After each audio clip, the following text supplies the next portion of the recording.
talking about your cousin/sister and her death, and how it made you feel. And one thing that we've kind of looked over, if you will, is how you felt about the person who was responsible for her death, the actual driver of the cement truck. Go into as much detail as you possibly can about what your initial feelings was when you actually started feeling something about him. Because I'm imagining myself going through it and thinking, like, right now, I can only be concerned about whether or not my sister is going to live or die. Right. And then when I find out that she's dead, now I just have to be concerned about the fact that she's dead, but then you transition into the person that's responsible for her death. Right. How did you feel when you actually started thinking about him? I was angry, man.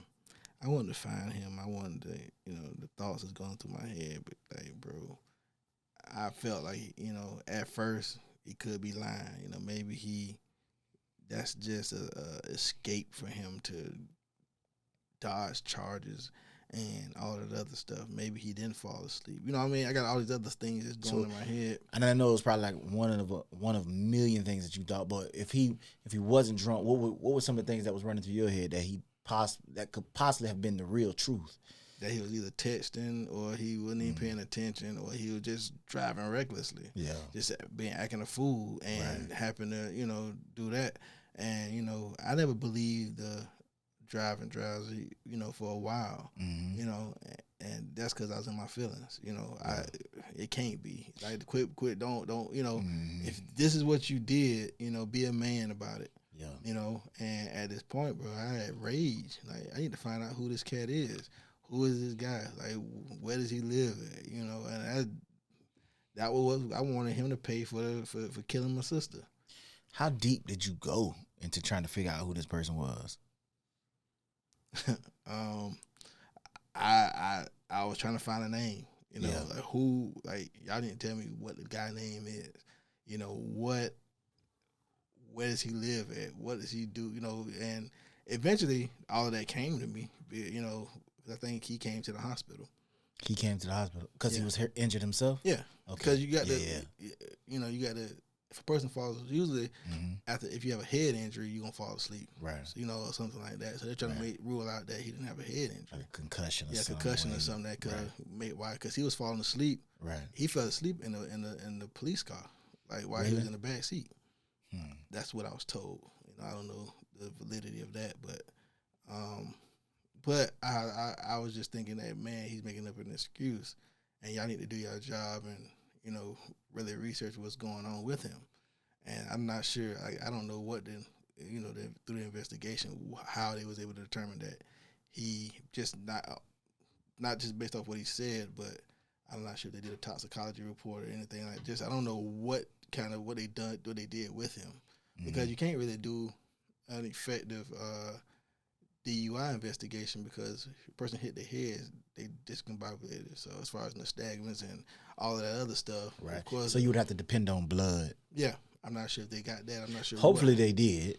Hopefully they did. I'm not sure. I don't know what could have happened or how it could have happened, but whatever. I'm praying that they did a proper investigation on it. Yeah. You know what I'm saying? I'm not sure who the investigator was going on, but me not knowing how law enforcement goes, because I was in the points in the streets, so it's like I have my own thoughts about what I think happened, whether it's the truth or not. I'm just thinking of what could have possibly happened. And y'all say you fell asleep. That's what happened. I feel like somebody lying. That's just, I'm just, at the time, that's what I felt. Because falling asleep is just too simple of an act to have somebody killed over it. But it's looking back on it, it makes sense. If somebody fall asleep, somebody probably going to die if you're driving on the road. And I never processed that. I'm just angry. Yeah. I'm just trying to find some type of reason to retaliate. To hate this guy. Yeah. And for a long time, I did hate him. Yeah. I hated him for a while. And even my family, like, man, but I have, like, the most loving family in the world. Yeah. Because they, you know, I've never met him. I've never met him face to face. Yeah. Back then, I probably didn't need to. Do you still know his name? Yeah, I know his name. Okay. Actually, we're Facebook friends. That's what's up. I'm gonna tell you what happened, how that happened too. We ain't gonna say his name, but you know his name. Y'all Facebook friends. That's yeah, wild. Yeah, and you know what's crazy is I didn't even request to be his friend because my intent was to talk to him. You know, if I ever get this opportunity, I just want to. I could do it today. Yeah. Because you know I'm in a different headspace. I'm in a different place, just overall. But he so the lawyers was attempting to charge him with vehicular homicide. Because you're still at fault. You know, you did kill a child, and based off, and it was a result of you allowing yourself to fall asleep, or being so tired and driving. You're neglecting yourself. Right. So, he had a couple kids, and you know when they went to charge him, his I don't know if it's my mom or them elected not to press charges on him for the simple fact of, you know, been through enough already. Like, you killing a child, that's sitting on you. Yeah, you'll live with that for the rest of your life. Yeah, and that's a lot on you because I think they said affecting him. But you have kids. Yeah. As a man, you don't want to take you from all your, you know what I mean? Like, this happened. I don't think you intentionally tried to kill my sister. Right. You know, I don't think you intentionally tried to kill her. But I think the stipulations were not stipulations, but I think, well, we didn't press charges, but what he had to do, you know, sufficed. Yeah, for this was he had to take care of his kids. And you know, if you take care of your kids, we won't press charges. Like if you go and you know do what you're supposed to do with your kids, yeah, we won't press charges. You know. And I felt. Explain it to me. What you mean? So, we didn't want to take him away from his kids. Right.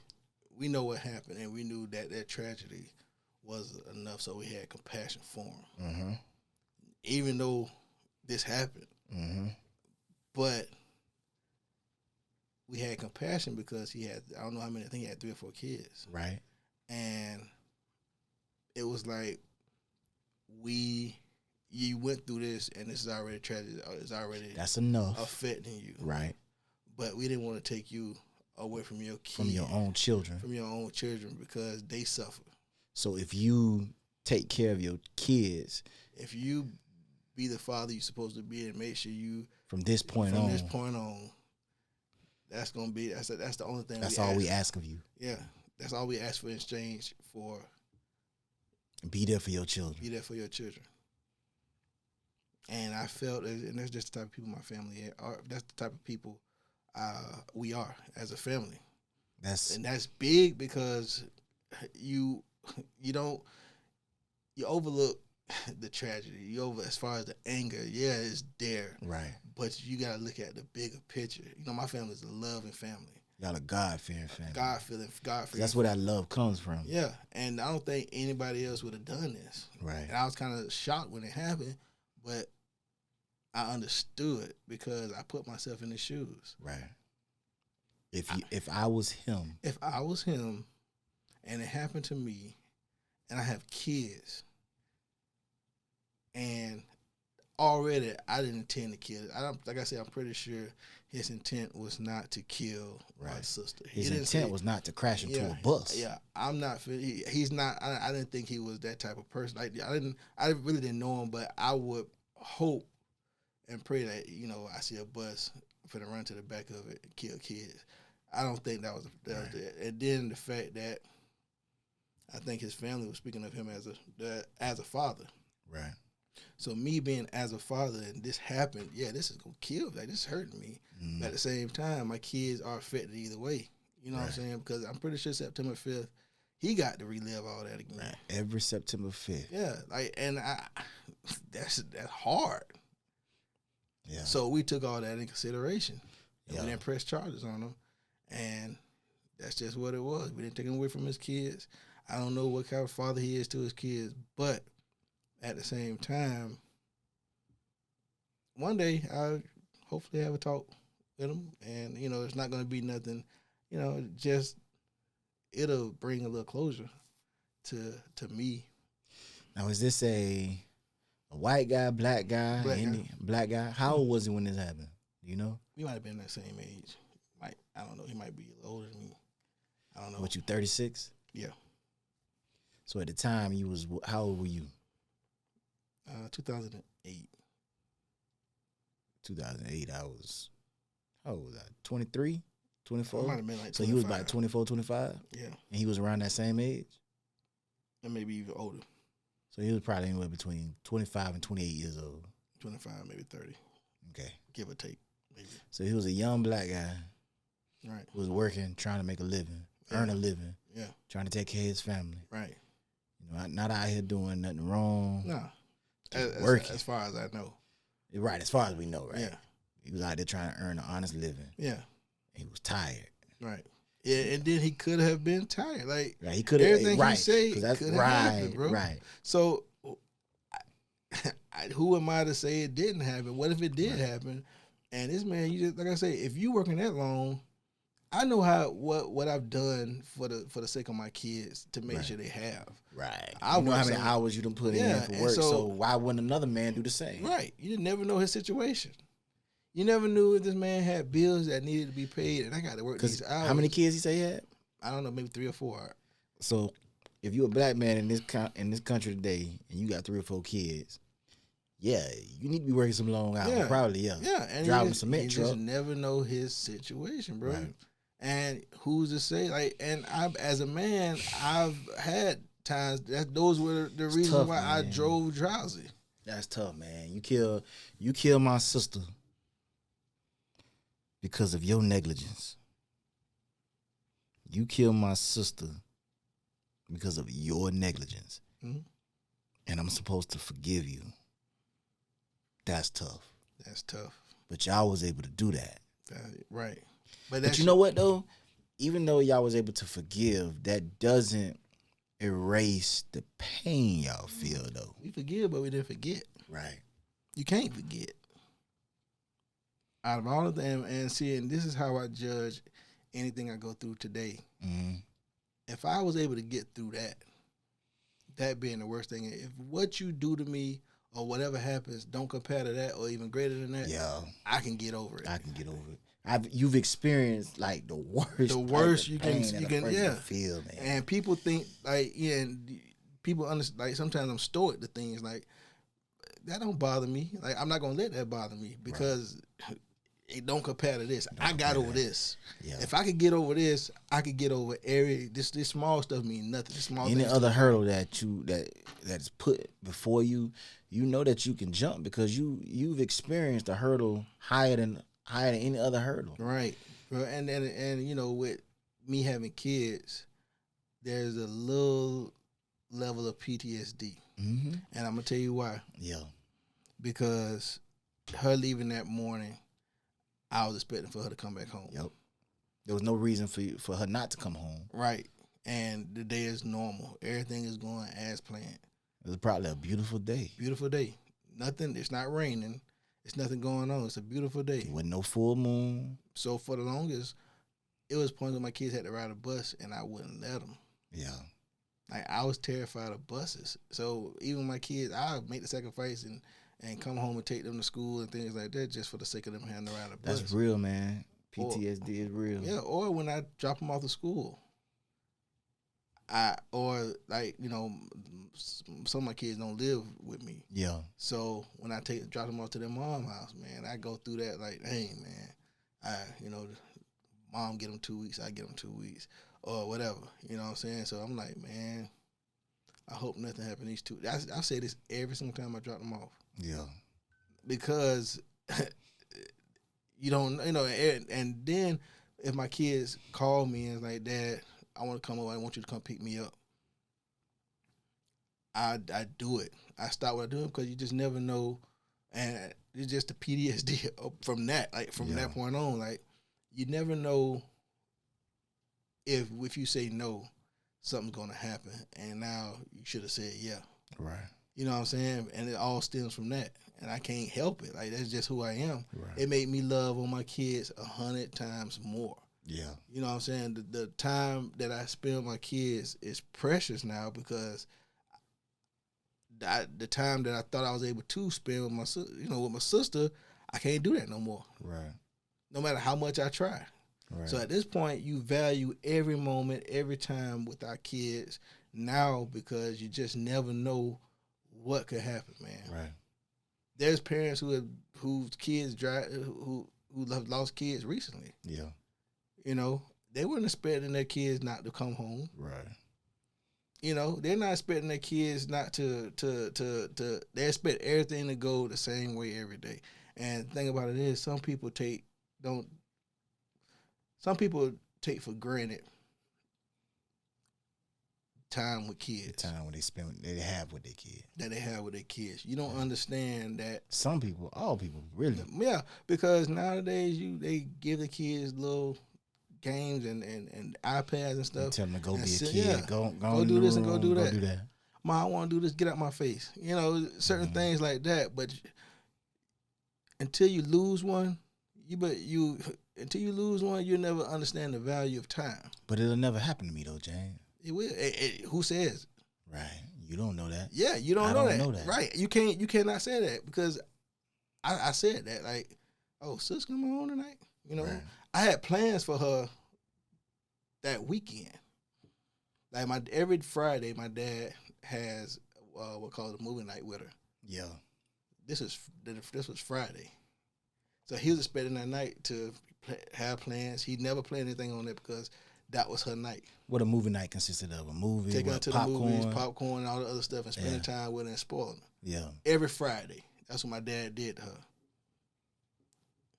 Can't do that no more because my dad was expecting, okay, it's going to be another Friday. So let me go ahead and clear my schedule. Let me go ahead and do this because this is what the norm is. This was a cousin of yours that y'all took in. Yeah, we adopted her. But y'all didn't just take her in and she was just a cousin that was living with y'all. This was somebody that y'all actually put work into, put time in. You know what I'm saying? Because when you say my dad made sure that he spent time with her at the movies every single Friday, that means that he was imparting a lot of himself into her purposefully, intentionally. Right. And so now she's tragically taken away from him and from you just like that. Just like that. Because my dad had all boys. Yeah, so this was his first girl in a sense. Right. And he spoiled her. She was spoiled. She was spoiled by everybody. This girl had whatever she want. Like, spoiled. But you had no choice but to spoil her because of the type of person she was. You know, like, just the joy. Like, this was a different kind of girl. Like, she wasn't your normal child. And I don't know how I could say that. Like, I mean, how to put into words the type of person she was. Yeah. You know what I'm saying? And she was just a special child. And that's probably something that nobody will ever understand because only y'all, I mean, some other people too, but you had your experience with her. Right. You know what I'm saying? So, and a lot of other people did. Man, her funeral, our church is pretty big. I think our church holds maybe 1,500. What church is this? Faith Christian Family Center. It's right next door to the Boys and Girls Club. Oh, okay. That big church in Laura Lee and Meridian. Yeah. And our church is pretty big. And they had to put extra seats. People couldn't even come in out to our church. And when I stood to talk in front of all these people, I'm talking in front of the mayor. I'm talking in front of the I don't know if the governors and everybody was there. There was so many people at this funeral. Yeah. I looked up and I'm like, and I told them, I was like, I want to benefit this many people. She did this in 8 years. Right. You packed this church out. Right. There's never been this amount of people in that church. Right. And to attend a funeral ever. And it's something about when a child died. Yeah. I can remember a friend from when I was in high school. Girl, I went to elementary school, middle school. middle school. We go to middle school together. I can't remember. Either way, you know, she was a popular young girl, and she died from meningitis. I can remember. I know you're talking about the funeral being huge. I was there. It's something about when a child dies because children are not expected to die. Nope. No, I don't expect to bury any of my kids. I don't expect that. But when this happened, man, it's like I'm always on edge. Yeah. You know, and it does that to you. Something about tragedy. PTSD is real. Yeah. Oh yeah. You know? We see it every day in our job. Yeah. So little things that most people take for granted, others don't. Yeah. Because they may have lost a person in that area that you probably never. So it's hard for you to understand why somebody act the way they act about a certain thing. Yeah. And so that's why it's good to take consideration or understand a person before you start to judge a person. Right. You know what I'm saying? You just never know what a person been through. Yep. You got to give people some grace. Yeah. And allow them to. Last time I said prove themselves to you, but that's not fair. And Damon corrected me on that. But you got to give people, you know, some grace to allow them to show you who they are. Who they are. You know, I don't like the word prove, but you got to allow people to show you who they are. Mm-hmm.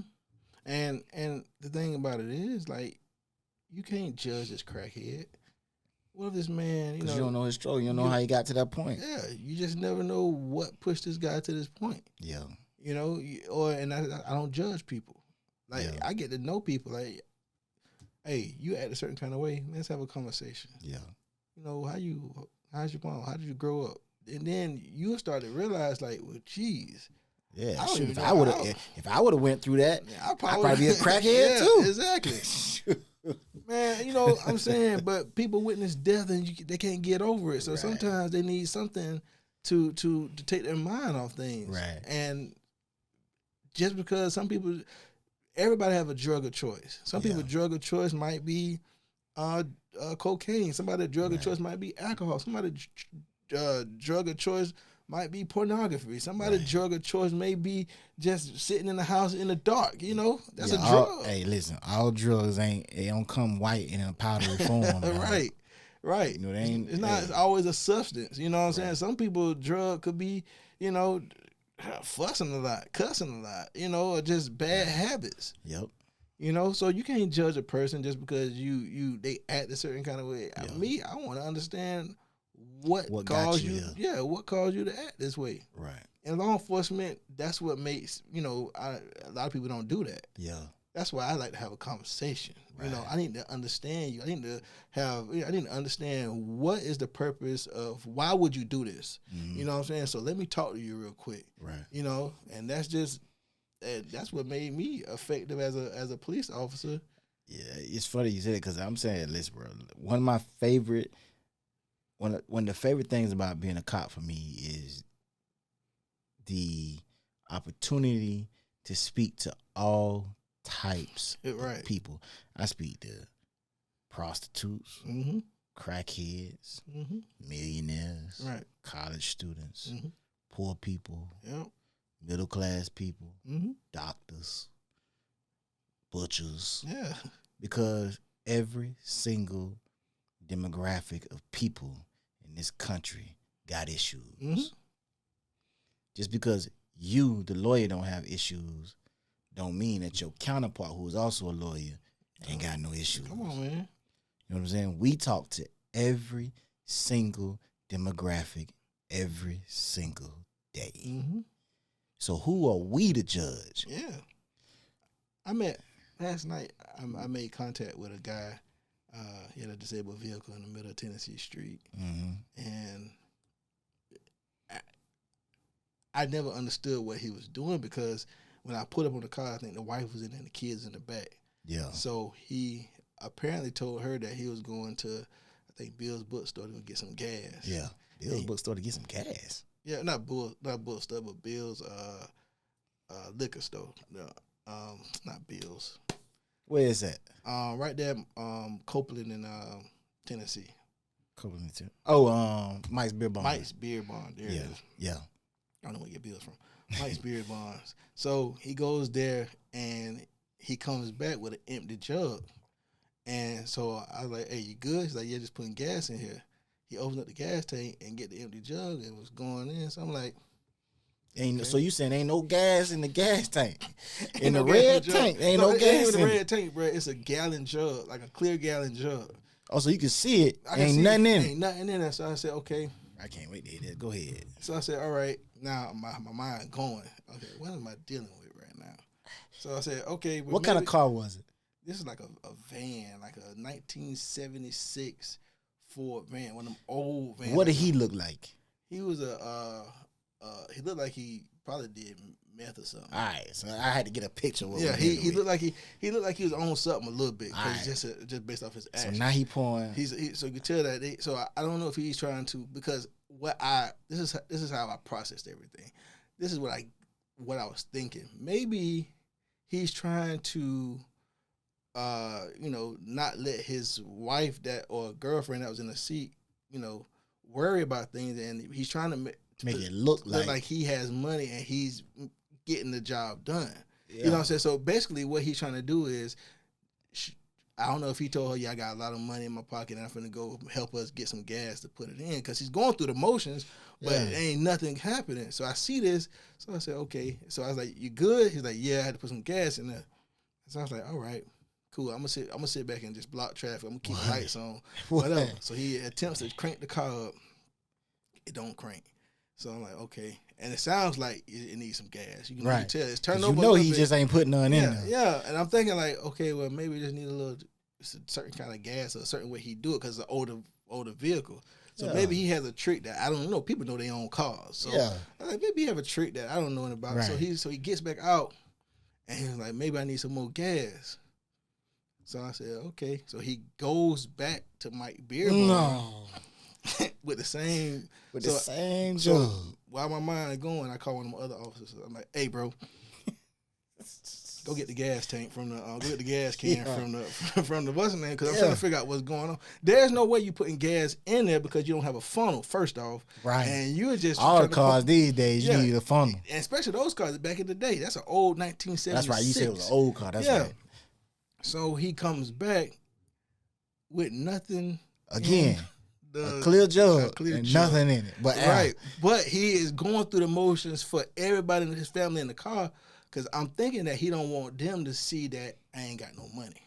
And that I'm out here trying to, I want y'all to see that I got control. I got everything under control. So I see him do it again, and I'm like, okay, I get it. You have told me everything I need to hear. You've said it. Okay, I get it. So I walk up to him, I say, bruh, he's like, man, I don't know what's going on with it. Maybe the belt. And I say, no. So I said, hey, man, step out. I said, step out. I said, look, I got a partner coming with some gas, like with a gas can. Are you good? Like, you just need a gas can to put something in? He was like, yeah. He comes with the gas can. He unscrews the funnel and puts it on the empty jug and starts squeezing it. So I'm like, all right. He ain't all the way there, man. 20. He 20. He 20. He all the way 20, or he's still putting on his front, bro. Like, he can't be still putting on the front. His pride won't let him go back to that car and tell his wife that. So ultimately, was it his pride? It's his pride. It was all he pride. wasn't 20. He was 20. Was not mentally ill. No, he was on something, but his pride was trying to ensure this woman that he had the money and he had everything under control. Right. So I'm like, sit right here real quick. I'm finna go to the gas station myself. I'm finna fill this up, okay? Yeah. And it's gonna be between me and you. Yeah, I got you. Don't worry about it. Oh, thank you, man. I appreciate it. I put the gas in there. And he left his lights on, so I put the gas in there. And my partner helped me putting the gas in there. We done filled it up. All right, give it a wrap. Man.